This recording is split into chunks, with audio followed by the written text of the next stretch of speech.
નમસ્કાર મિત્રો, આજનો અભિવ્યક્તિનો વિષય છે ભારતીય રાજકારણ અને પ્રજા. હું છું આપનો વ્યક્ત કરતા પુનિત ઠક્કર. આજે આપણે ભારતીય રાજકારણના એક મહત્ત્વના મુદ્દા પર વાત કરવી છે. આપણું બંધારણ કહે છે કે સરકાર લોકોની, લોકો દ્વારા અને લોકો માટે બનેલી છે. આ વાત સાંભળવામાં કેટલી સુંદર અને આદર્શ લાગે છે, ખરું ને? આપણે ઉત્સાહથી મતદાન કરીએ છીએ. આપણા પ્રતિનિધિઓ, સાંસદો અને ધારાસભ્યો અને નગરસેવકોને ચૂંટીએ છીએ એ આશા સાથે કે તેઓ આપણા અવાજને નગરપાલિકા, મહાનગરપાલિકા કે પછી વિધાનસભા અને લોકસભામાં ગુંજતો કરશે અને આપણી સમસ્યાઓનો ઉકેલ લાવશે.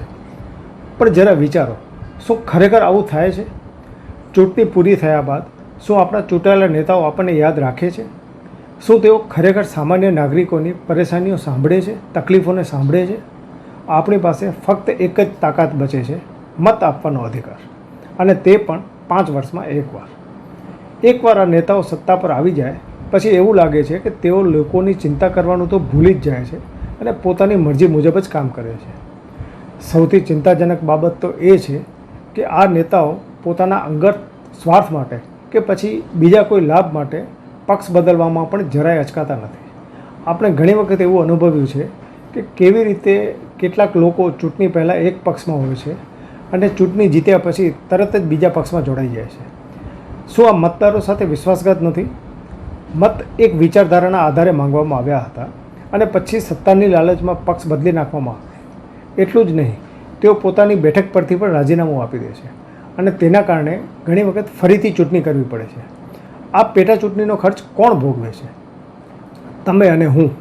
આપણા જ ટેક્સના પૈસામાંથી આ બધું થાય છે. શું આપણને એ પૂછવાનો પણ અધિકાર નથી કે આપણા ચૂંટાયેલા નેતાઓએ શા માટે રાજીનામું આપ્યું? મિત્રો, જવાબ મળવો તો દૂરની વાત છે, પરંતુ કોઈ ધ્યાન પણ નથી આપતું. વળી એવા નેતાઓ પણ જોવા મળે છે જે ચૂંટણી જીતવા માટે મોટા મોટા વાયદા કરે અને પછી પોતાના જૂના નિવેદનો કે વિચારોને નેવે મૂકી દે છે. શું આ જનતા સાથે છેતરપિંડી નથી? લોકો પોતાના પ્રતિનિધિઓમાં એક નિશ્ચિત વિચારધારા અને મૂલ્યોની અપેક્ષા રાખે છે, પરંતુ જ્યારે નેતાઓ સત્તા માટે ગમે તે કરવા તૈયાર થઈ જાય છે ત્યારે લોકોનો વિશ્વાસ તૂટી જાય છે. આ પરિસ્થિતિ હવે બદલાવી જોઈએ. એક એવો મજબૂત કાયદો લાવવો જોઈએ, જો કોઈ ઉમેદવાર ચૂંટણી જીત્યા પછી પોતાનો રાજકીય પક્ષ બદલે અથવા અંગત કારણોસર કોઈ રાજીનામું આપે તો પેટા ચૂંટણીનો સંપૂર્ણ ખર્ચ તે પક્ષ અથવા તે ઉમેદવારે ભોગવવો જોઈએ, સામાન્ય જનતાએ નહીં. વળી જે સાંસદો અને ધારાસભ્યો 5 વર્ષના કાર્યકાળ માટે ચૂંટાયા છે તેમણે તે સમયગાળો પૂરો કરવો જ જોઈએ.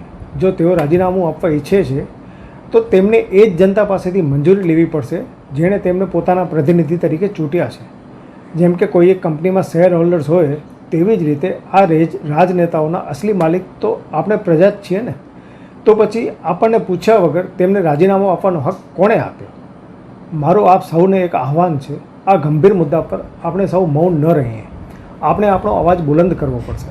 આપણે આપણા નેતાઓને જવાબદાર ઠેરવવા પડશે. જ્યાં સુધી આપણે આપણા અધિકારો માટે ઊભા નહીં થઈએ ત્યાં સુધી આ રાજકીય ખેલ ચાલતો જ રહેશે અને પીસાશે ફક્ત સામાન્ય નાગરિકો. તમે આ મુદ્દા વિશે શું વિચારો છો?